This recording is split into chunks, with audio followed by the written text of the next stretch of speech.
There are few hunters more built different than Ging Freecss. Bro soloed the hunter exam as a kid, can copy any attack that hits him, has been stated on numerous occasions to be one of the greatest nen users on the planet, and that barely even scratches the surface. Because Jing's true ability is still a secret, just like the mysterious birth of his son, because who did he smash to create Gon? Well, the truth is, Jing's story is not what you might expect. All of it, from becoming a hunter, creating Greed Island, abandoning Gon, and fighting Pariston, has all been in preparation for one place: the Dark Continent. But first, we have to rewind back to Whale Island 31 years ago. From the absolute get-go, this kid was one of a kind. Aunt Mito, who literally grew up side by side with Ging, explains how her entire childhood was just spent chasing this man's shadow. He was always 10 steps ahead, chasing his secret goals in life. And that's what separated Ging from your run-of-the-mill mid-hunters. Remember, Gon spent weeks grinding with his fishing rod just to try and finesse Hisoka's badge, only to then get clapped afterwards because he failed to cover his tracks. Now sure, comparing a hunter examinee to Aunt Mito doesn't sound fair, but the point is still valid. She even explained that having all the info on Ging was basically the same as having zero. Thus, it should come as no surprise that when he pulled up to the 267th hunter exam,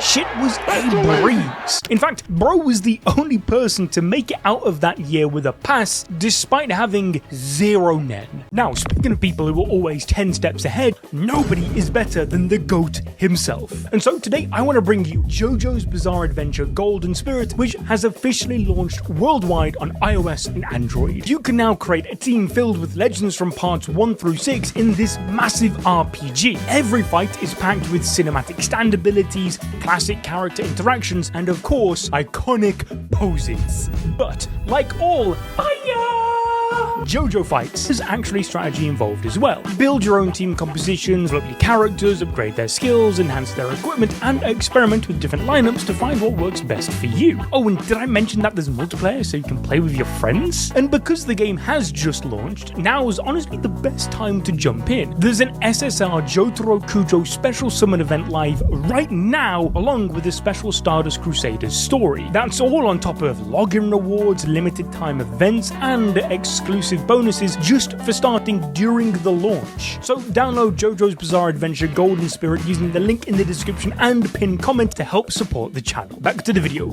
Now don't get me wrong, it's not like we haven't seen someone solo the hunter exams before. Killua did it, but what you gotta keep in mind is that he's considered the Zoldyck family's greatest ever prodigy, had been in numerous life or death scenarios since birth, and was trained in Nen by Wing and Bisky. Ging on the other hand just did that shit raw. And listen, I know what you're saying, well, we don't know if Ging had Nen or not at this point. The point's still valid, okay? Even if he had learnt Nen before the exam, that is still insane, as it means he would have mastered it all by himself. However, as you'll soon come to learn in regards to Jing's true power, that shouldn't actually be that big of a surprise. Nonetheless, from there, Ging ghosts Mito to set out on his adventures because, as we all know, bro is allergic to family, or more specifically, anyway, finality. You see, the reason Ging is the way he is, for better or for worse, is because he truly is nothing but an adventurer in every sense of the word. And the best, most rewarding aspect of any goal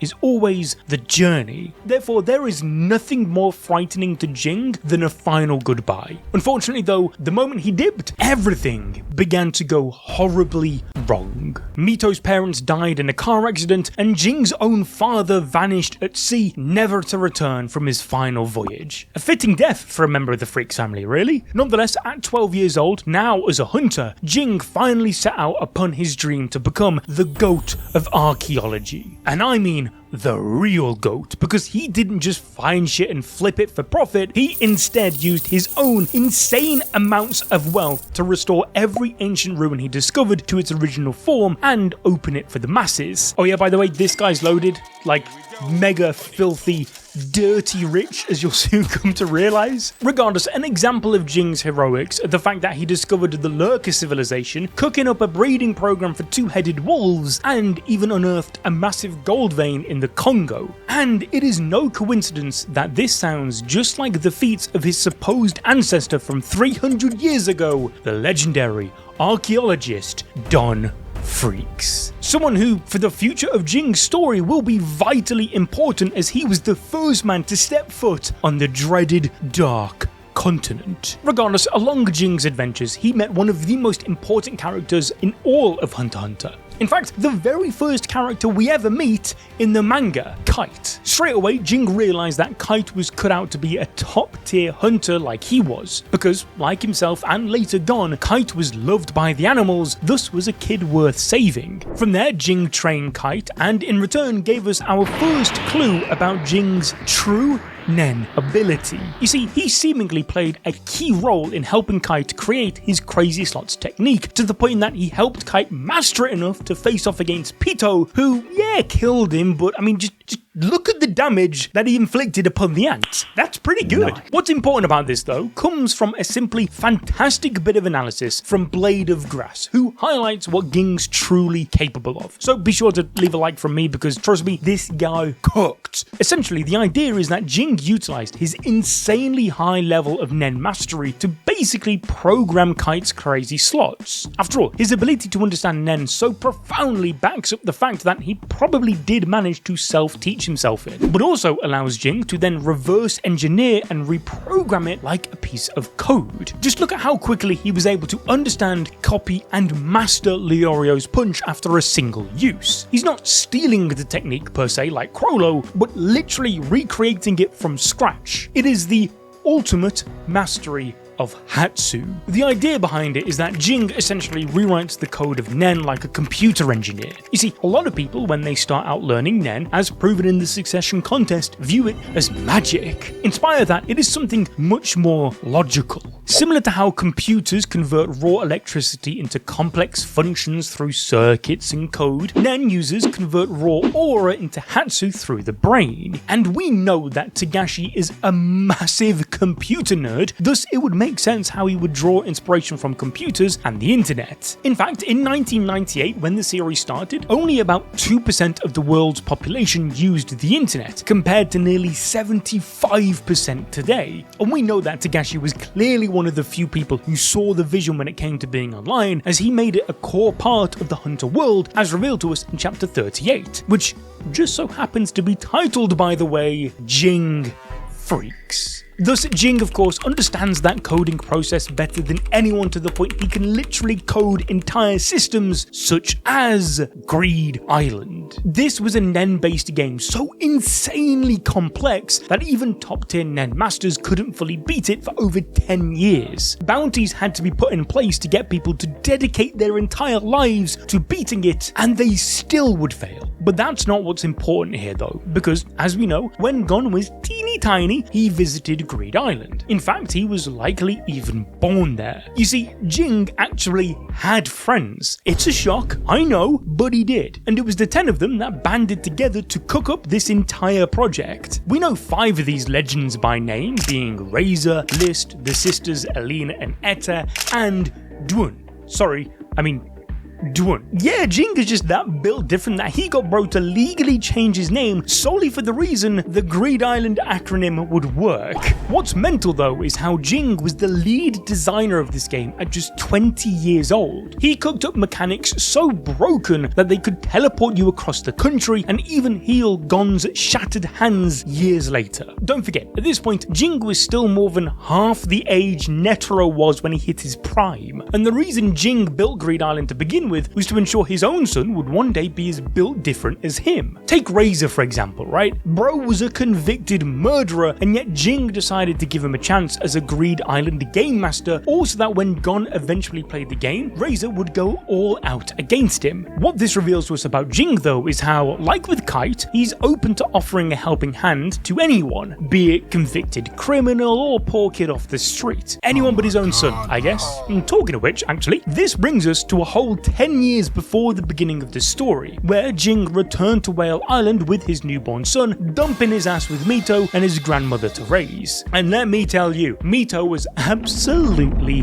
livid. She knew that Ging wasn't fit to raise Gon, thus took full custody. However, Ging didn't leave his son completely empty-handed. He did leave behind a clue for Gon when he finally became a hunter and learned Nen, a sealed metal box. Inside, Gon found a ring, a memory card with a Greed Island save, and a tell-all cassette tape. Ging starts by asking the kid if he really wants to see him, like really want to. If not, stop the tape and accept that your dad went to go get the Dark Continent milk and will never come back. But if yes, then lock in, because Ging was about to reveal exactly what kind of man he really is. A deadbeat. Thus, it was Gon's responsibility to find him as a real hunter. Although there was one last thing Ging had to spill the beans on, and that was the true identity of Gon's mother. Now, Gon said, "Fuck, I ain't interested." However, I, on the other hand, am, so sorry kid, I'm gonna have to spoil it for you regardless. The truth is, Gon's mother doesn't exist. And I don't mean that in the sense that Ging barely exists in his son's life either, or that she passed away. She's fully just a fugazi, a wazzy, a woozy. She's fairy dust. Because for those of you that paid attention during the story will know that Togashi actually spelled out everything to us regarding Gon's secret origins during Greed Island, specifically in regards to the high tier restricted SS cards Ging created, as amongst them is card number 7, the Pregnancy Stones. It's pretty damn simple. Carry around a stone for 7 months and congrats, you're paying child support. Now, why would a game built to test a hunter's combat and skill, potentially for the Dark Continent mind you, more on that in a sec, need a card like that? Wouldn't it be a million times easier to just, I don't know, call me old fashioned I guess, but have sex? Instead of grinding a death game for a child? Well, not if you're Ging Freecss. Rather, during Greed Island's development, he used those pregnancy stones to get himself pregnant instead. And trust me, Ging didn't just build these cards on a whim. He had a big brain master plan. I mean, just look at the Hormones Cookies card. This lets the user swap their gender for 24 hours after a single bite, something Ging almost certainly included so that if a guy gets pregnant, they can actually, give birth. Then we have the Panda Maid card. This thing summons a panda, and it's explicitly stated that they are masters at taking care of human children. And we know that Ging has relied on this Panda Maid before because it was even his stand-in at the Zodiac meetings and the elections. Remember, he's meant to be the boar representative, so there's no other reason for him to pick this panda. Furthermore, the panda on the actual card is holding a baby wrapped in green, so come on, it was made for Gon. And then, when you really think about it, being the perfectionist that he is, if Ging made all these cards, he would also want to test them. Yet, somehow, that's not even the craziest thing. Because during Jing's tape to Gon, he says how he's out there, probably fucking bitches, probably do a money spread. Man, Jing's so tough, bruh. I mean, we literally see him on top of a magical beast, on top of another magical beast, and wait a second, you guys are seeing this shit, right? I know this place. That's the real world tree. You see, when Gon finally cleared Greed Island, he took the accompany card which allowed him to teleport to another player, and one of the ones on his list was someone he assumed to be Ging. Yeah, I ain't saying that. Now, of course, in reality, what actually happened is that Gon and Killua were sent to Kite, but that's fine. I'm sure it won't have any majorly catastrophic knock-on effects anyway. If Gon had instead chose Magnetic Force, however, his ass would have been sent over to Ging. Now, thankfully, Gon managed to link up with his dad eventually regardless. Yeah, he had basically all but killed himself in the process, but... And this brings us to chapter 338, where Ging says that the real world tree grows out of a mountain, growing out of the atmosphere, sucking magma through its roots, but most importantly is found in the Dark Continent. Thus, does this mean that Ging has already been there? What? Am I going correct? This is the Dark Continent, bro. What am I... Is this just me? Well, I guess when you think about it, Greed Island itself is just a microcosm of the Dark Continent, which only goes to show how his entire life has revolved around this one dangerous place. Because think about it, it's an isolated island kept secret from the world where only skilled Nen users can take part, all in a race to explore every nook and cranny, documenting it all in their binders whilst surviving life and death scenarios. That's just the Dark Continent, bro. Now we know that Ging has knowledge beyond the average person in regards to the Dark Continent due to the Journey to the New World East edition that Ging managed to get his hands on. Question is that the only source of his knowledge? Of course, he tells Gon that in order to get to the Dark Continent you need all the boring legal shit, which he don't got, but I don't think it's a coincidence that this scene aired in the anime just months before this chapter did in the manga, especially when you compare it to the previous 1999 version of the anime. There is a very deliberate change in the 2011 version to make it match the area that Ging is explaining. We even see in the anime how when fast traveling to Ging, we go far through the clouds, through storms,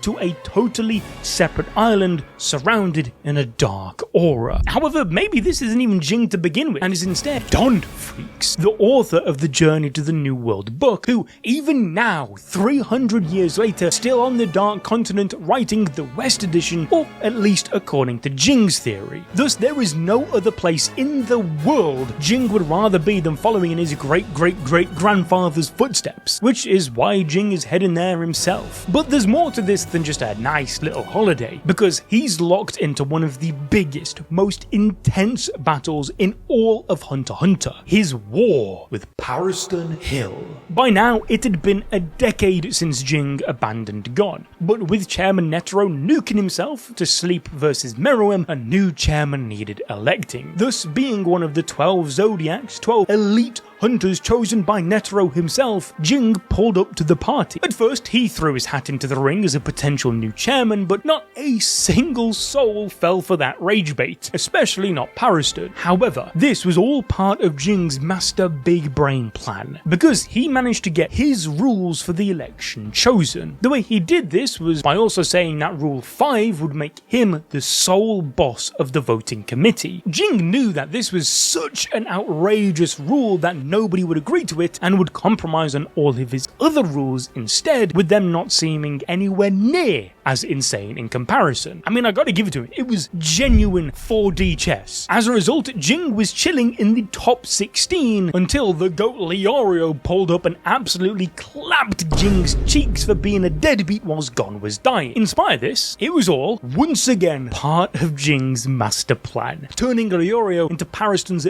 biggest threat in the chairman election. However, once Gon rocked up fit as a fiddle at the final moment, Pariston won. That being said, he just resigned. Shit was so left field that even Ging was caught off guard. Bro actually lost a game of 4D chess, all because Pariston was really a secret agent for Beyond Netero, the chairman's own son, who was already prepping for the Dark Continent voyage funded by the Kakin Empire. Thus, Ging and Pariston's fates seemed even more closely aligned to the point that they are two sides of the same coin. They're both playful, don't care about stacking W's or L's, and are completely impossible to predict. However, when it comes to the Dark Continent, they are the opposite. To Ging, the mystery is the beauty, but for Pariston, that mystery is his chance for power. Don't forget, bro has already claimed 5,000 Chimera ants for himself from the palace invasion. To make matters even worse, he doesn't care about being the villain.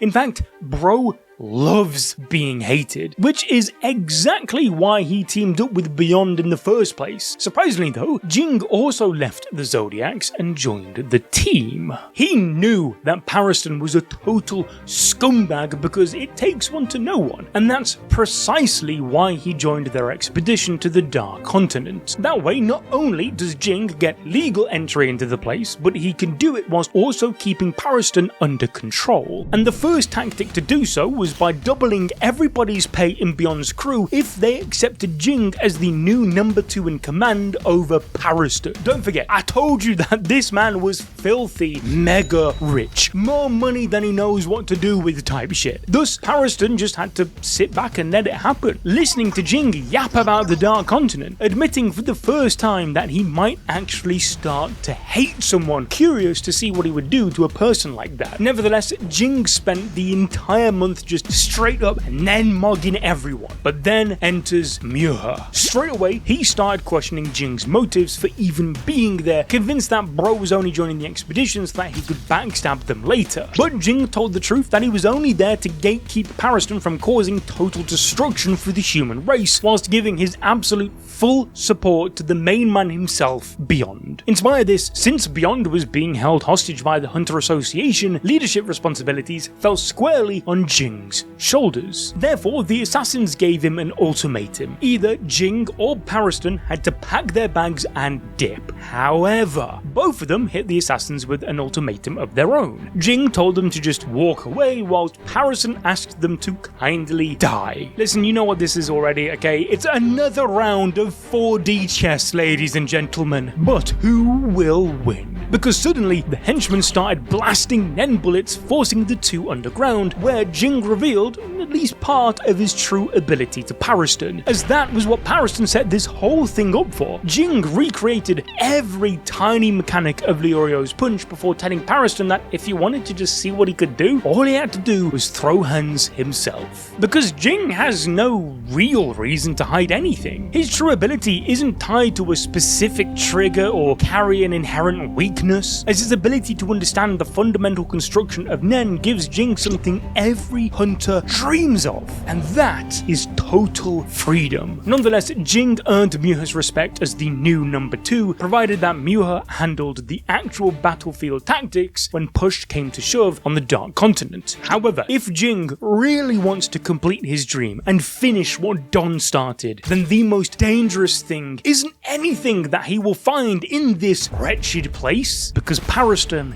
isn't finished yet. In fact, their 4D chess war is only just beginning. Now, if you enjoyed this video, it would mean the world to me if you could leave a like, subscribe, ding that notification bell, and whilst you're here, you might as well click that video. I guess that one right there.